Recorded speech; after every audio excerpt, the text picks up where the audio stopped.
Welcome back. As you know, I am Eli, the computer guy, and in today's after school special, we are going to be talking about what is SQLite. So, if your answer to what is SQLite, something that's amazing, that gets you really, really, really excited to solve problems in the world of technology, that is the correct answer. There's a lot of folks out there that think I'm just a grizzled old tech geek that isn't impressed by anything anymore, right? I don't really care about blockchain. I think AI is overblown. They think, oh, you're just an old timer that doesn't like anything in tech. Au contraire, mon frère.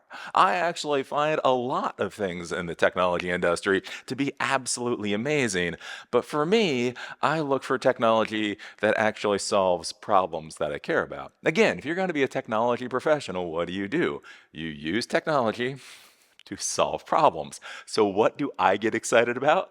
Technology that helps me solve problems. If the technology doesn't actually help me solve any problems, yeah, I don't really care about it. Again, databases are incredibly important. Relational databases, NoSQL databases, SQLite that we're going to be talking about today. These are incredibly valuable tools that you can implement into your systems.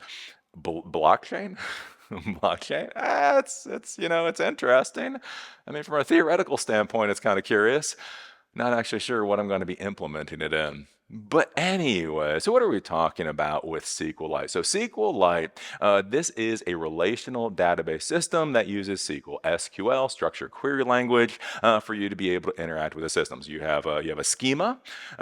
Basically you have tables, columns in the tables. Name, price, whatever else.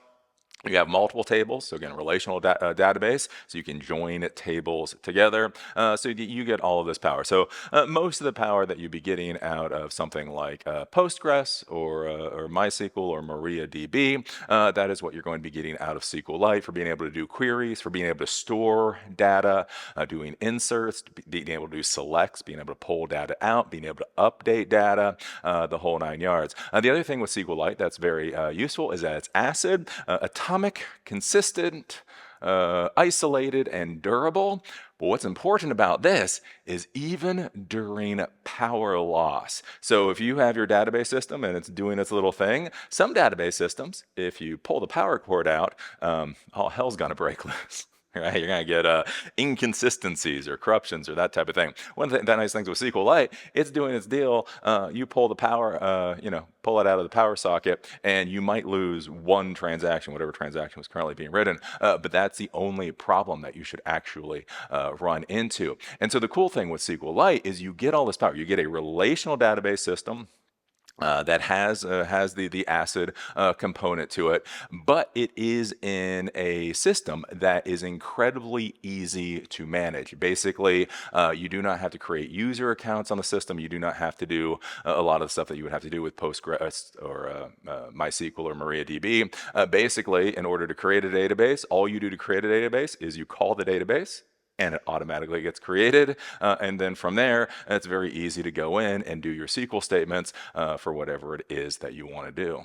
So the question that you may be having is, well, if we already have MariaDB or MySQL or Postgres, why would we care about SQLite? And the reason that I care about SQLite so much is that it is incredibly easy to implement. Basically, SQLite, the database system, is most likely already installed onto your computer. If it's not installed onto your computer, it's very easy to install it onto the computer, and then being able to interact with it, again, being able to add records, select from records, update records is incredibly easy. Now, for me, again, I'm doing a lot of IoT projects nowadays. So whether you're using a Raspberry Pi 4 or Raspberry Pi 5, one of the things that I want to do is have sensors, GPS sensors, all kinds of different sensors on these types of little computers and be able to store the data. Again, with IoT, you're pushing things like intelligence to the edge of your network. And so one of the things that you need to do is if you're pulling in information, you need to store that information information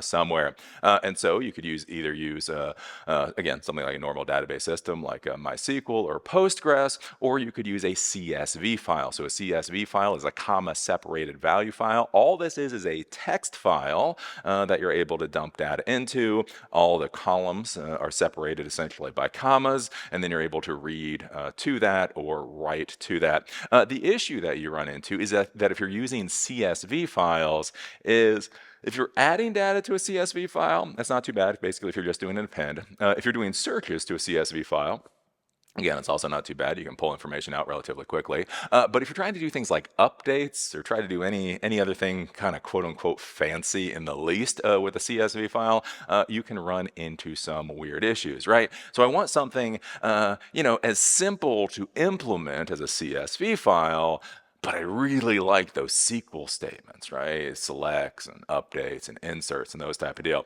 You go to and you look at using something, again, like MariaDB or MySQL or Postgres. When you get into that world, you do have to install the server. You have to create the databases and things manually. From there, you have to create user accounts and give them privileges. There's a lot of administration tasks that go along with a created database server, even if you are just putting it on your little Raspberry Pi. And so one of the issues I have too is one that adds complexity when I'm doing things, but also one of the big things that I'm doing is I'm trying to teach people, right? I'm trying to teach you how to do things.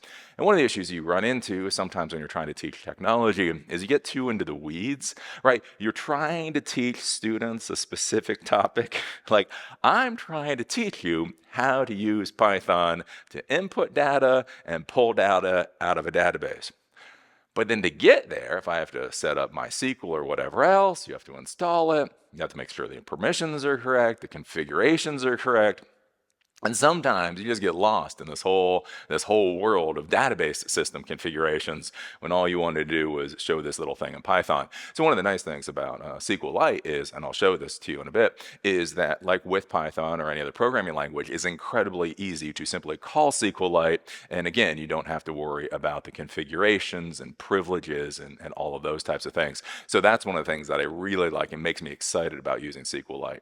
Now, when I start talking about SQLite, one of the things you might be thinking is like, yeah, but I mean, how big can this be? This is one of the big issues that you run into. Big issues that you run into with database systems, right? So if you're pulling data in to your device and you're storing that data, the question is going to be like, how big can that database file get before you start having to worry about corruptions and that type of thing? One of the interesting things with SQLite that is absolutely insane is apparently it's something like 284 terabytes in size.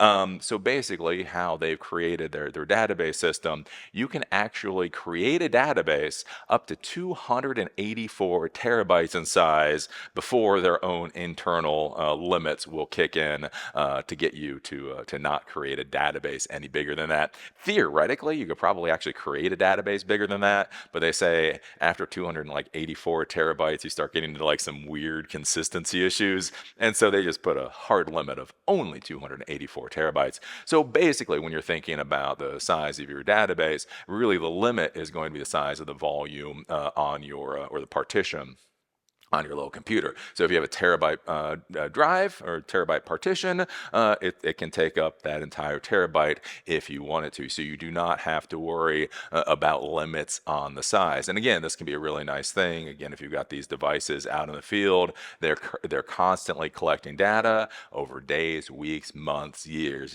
decades. Imagine being able to put an IoT device out in the field, being able to pull information in for 10 or 20 years, and depending on how big the drive is in your system, you don't have to worry about the database failing or any of that kind of thing. So that's one of the nice things with SQLite is, again, that amazing size of the database. Beyond that, again, with the whole ACID, atomic, consistent, durable, and isolated. Basically what that means is in the database world, certain database types, relational database types, you want to make sure you don't lose data. Again, one of the cool things about NoSQL database types, or at least some of them, is they're incredibly fast, incredibly scalable, but sometimes they lose things, right? If you're doing a Twitter post and your Twitter post disappears, you don't really care. It's Twitter, right? But what you do care about is that it's incredibly fast, incredibly scalable, the whole 9 yards. When you're doing banking transactions, when you're doing transactional type of things, you are concerned if a transaction gets lost. And so that's where ACID comes in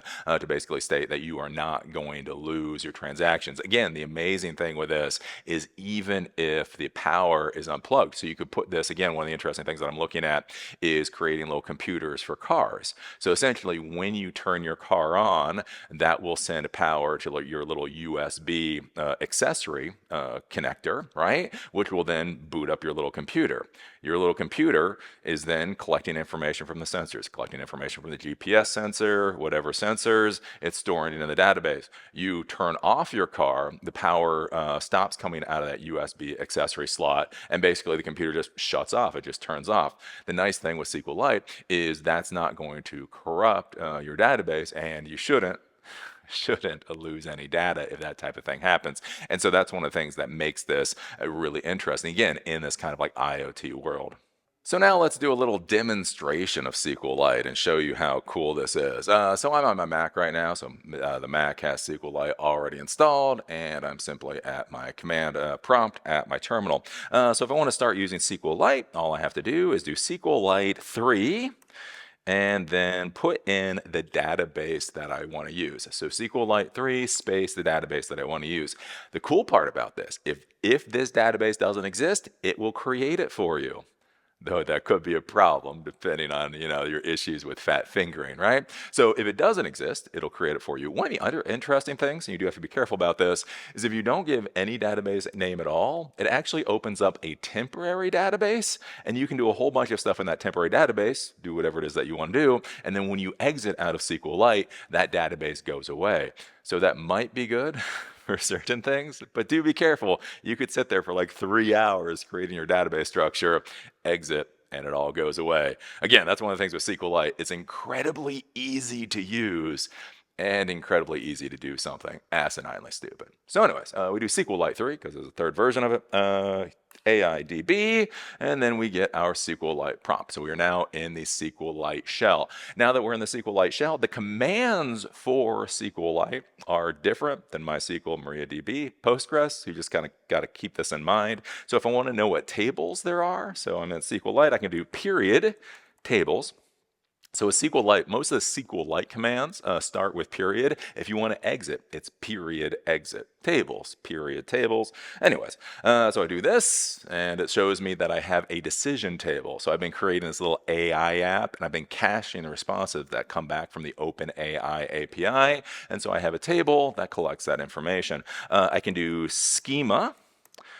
Decision, and so this will show me basically how this decision table is created. So create table decision, we have an integer ID as a primary key, we have query as text, and we have response as text, and so that is the schema for this particular table. From there, I can then do a select all from decision. And now we're doing SQL statements, right? So this here is SQLite. So this will be different between SQLite and Postgres and MariaDB or whatever. This is an actual SQL statement, so this more or less should be the same across all SQL databases. And I hit enter, and now I can see these are all of the records. So again, I've been creating a computer speech program. Basically, I'm able to talk to the computer. It uses speech recognition services to turn my speech into text, and then I have a whole list of functions that I want to fire off. Basically what I do is I have the script go out to OpenAI, basically say, from what this person is saying, with what this person is saying, what do you think they want? And then I match those two, right? So you match the query with the function. One of the things that I'm doing is I'm then caching that information so that in the future, we don't have to go out to OpenAI, right? So if I say, yo, was the hour, it will reply with the get time function. And then there's a lot of experiments in here, don't worry about, right? Anyways, so if you say, yo, yo, yo, that means hello. If you say, yo, girl, so I didn't understand that. If I say bonjour, it means hello. Yo, girl means hello. Is it cold? Means get weather. What's the weather? Means get weather. And so basically, I'm using this as a caching system so that once I make the request once, I can just go to this database table that's already on my computer to get the answer again instead of always constantly going out to the OpenAI API. So anyways, I mean, this is the basic idea of what you're dealing with SQLite. We'll have a full-fledged class on the main Eli, the Computer Guy channel in a little bit. Just want to make sure, I get all my I's dotted and my T's crossed and all that. But basically, this is the idea. Standard SQL works in all of this very well. Again, you can join up to 64 tables if you want to join 64 tables. It's insane how many, like you can have, I forget what it is, something like 200, you can have 200 columns per table. Again, the amount of stuff that you can actually do with SQLite is just absolutely amazing. So to give you an example of how this can be built into a project, so this is one of the versions of the script that I'm writing where I'm able to talk to the computer and it's able to give me a response. In this particular version, it's actually just a text input. I type out whatever my query is, and then all of it gets processed. Basically, what I have is I have this one file here with multiple different functions. Hello, goodbye, I don't understand, current time, current weather, get a joke, right? These are the functions. And then basically with this script, I am able to talk to this script and it is able to give me the appropriate function reply. So if I go and I do the run here, basically says, how can I help you? And I say, bonjour. I hit enter, so the query is bonjour. The query is in the database, so I use SQLite. Result, query set. So this is at index 30. Bonjour equals hello. Result definition, bonjour equals hello. Message is hello. So basically, I've set up the system. So I've already said bonjour before. And so basically, since I already said it before, that's already stored in the database, so it knows what to do. What if I say guten Tag? That's probably not how you spell it. I do Guten Tag. The response says, I don't understand. I don't understand what Guten Tag means. So I say it means hello. Message, I learned Guten Tag means hello. I then now say Guten Tag again. Again, we can say query, Guten Tag, query in database SQLite used, Guten Tag equals hello, and so it gives me the hello response back. And so basically, this is how I'm using it in this particular script. If we go and we take a look, we have the connection up here. So again, remember whenever you're dealing with Python, whenever you're interacting with files, you have to make sure that the file is in the right place. So this little part up here basically gets what my current directory is with the database name, and then I join. So basically it goes to my current directory, the directory that this script is in, and then basically just puts a database file in that same folder. Then we do a connection, very easy, SQLite 3, connect to the database path. We create a cursor.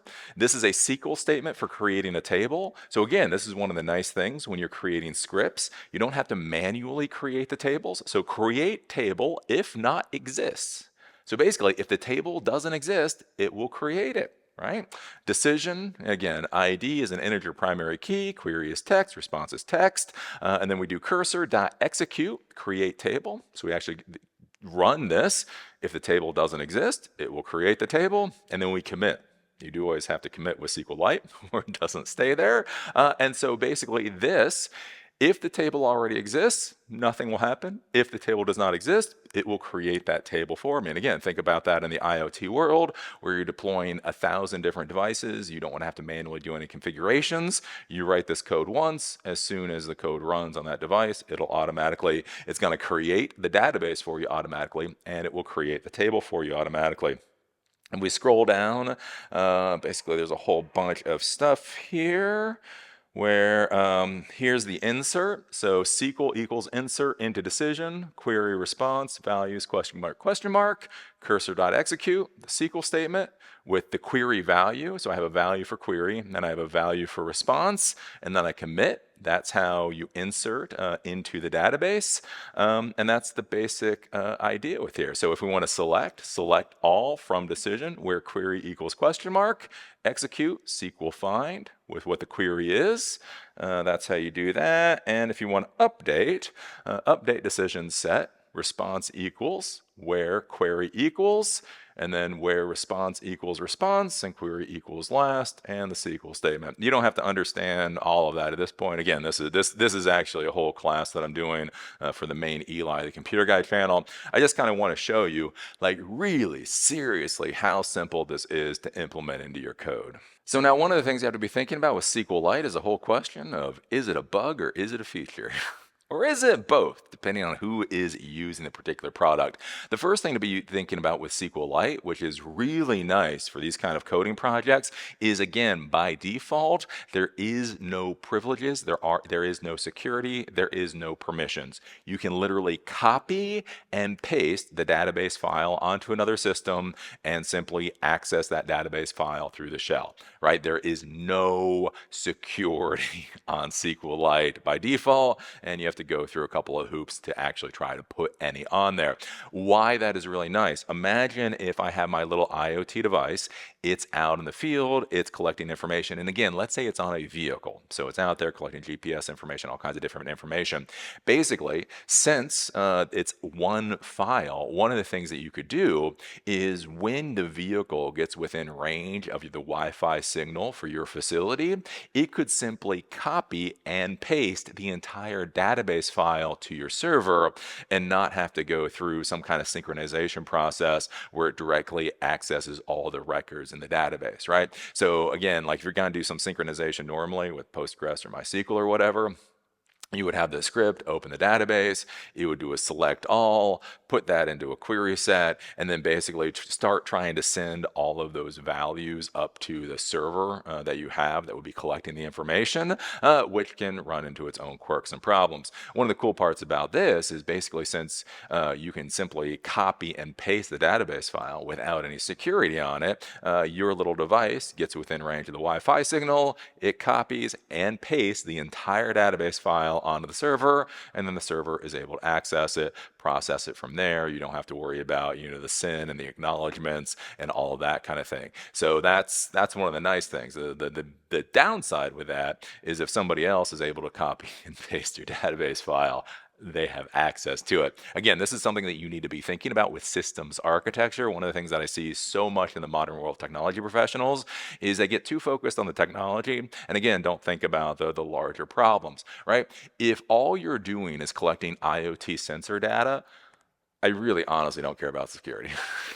You could publish this crap to Twitter for all I care, right? If I have a little device, it's collecting temperature values or whatever else, I really am not worried about the security implications if a hacker copied and pasted that file, right? I get an email, give me $1 million in Bitcoin, or I'll tell everybody what the temperature at your property was at noon. I don't care, right? But one of the things to be concerned about is if you're using SQLite and you're keeping people's private information. Right, email addresses, telephone numbers, credit card, don't do that, credit card numbers, whatever else. If you store all of that in a SQLite database, somebody can literally go, copy, paste that somewhere else, and then they have full access to it, right? So if you use MySQL, you use Postgres, even if somebody's able to copy and paste that database file somewhere else, there is still security on that database file, so hopefully they will not be able to get into it. And so this is one of the things that you need to be considering is if you're going to use these types of, again, a SQLite database system, how much does security really matter? The other weird thing with it is that it has what they call flexible data types. So normally when you're dealing with database systems, you have hard database types. This is an int, this is a float, this is a string or text, right? This is a blob or a bool, right? And if you try to put data into the database that does not match the database type for that particular column, it will fail out. This is one of the things you generally want with database type systems to make sure you don't screw up your data, right? So one of the big issues you get into is, imagine if you have a script or your program goes through and it kind of tallies all of the sales for the day and then gives you what the average sale price was. Well, if the first sale is $100 and the second sale is $200 and the third sale is $50 and the fourth sale is Bob and the fifth sale is, $220 or whatever else, one of the issues you can run into is, how do you add Bob into this? And if you are able to add Bob into it, it can become a disaster, right? All of your numbers can get screwed up. So one of the things you normally want is hard database types in your database, so that if you try to put Bob into a record, a column that's supposed to have a decimal or a float, that doesn't happen. It fails out before the data gets in there. One of the interesting things with SQLite, in order to keep this so easy for everybody to use, they call it flexible data types. When you create a table, you do not actually even have to assign a data type to the column that you're creating. And even after you've created the table, even if you've assigned a data type to the column, basically, if you add data, try to add data into the column that is not the appropriate data type, SQLite will try to make it the appropriate data type, which, that could go well or poorly. So again, that's one of the things you need to be thinking about if you're going to be designing these types of systems. Is make sure you do all of your data validation and sanitization before it goes to SQLite, or you may be trying to add Bob to 512, or one of those weird issues that comes out there. But those are a couple of the quirks. Maybe good, maybe bad, depending on what you're trying to do. Again, I still love SQLite. So there you go, some thoughts on using SQLite. I'm going to be using a lot of SQLite going forward. Again, since I'm going to be, doing stuff with these IoT devices, I'm trying to simplify these classes so you folks understand what's going on. I want you to learn how to use Python to send SQL statements to a database, how to be able to pull data out of a database, and make sure you folks understand how to do that. Again, getting into privileges and database configurations and the rest of that, that can just that can take you into the weeds really quickly. So that's one of the reasons I like SQLite. And again, the other reason that I really like SQLite is because it is just so easy to implement. If you do not care about the data at all, again, non-personally identifiable information, you can just dump data in here so easily.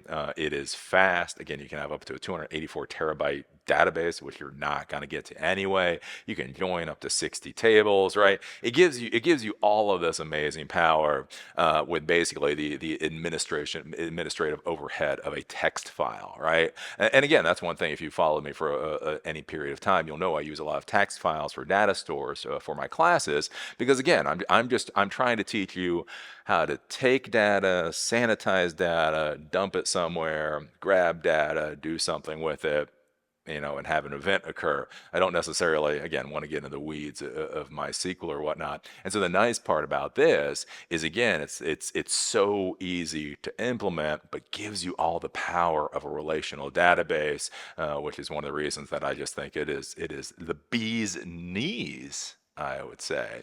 So anyways, that's all I've got for this particular after school special today. As always, I enjoyed doing this video. If you have experience with SQLite, or there's another database system that you're really excited about, please put that down in the comment section down below, and I will see you all later.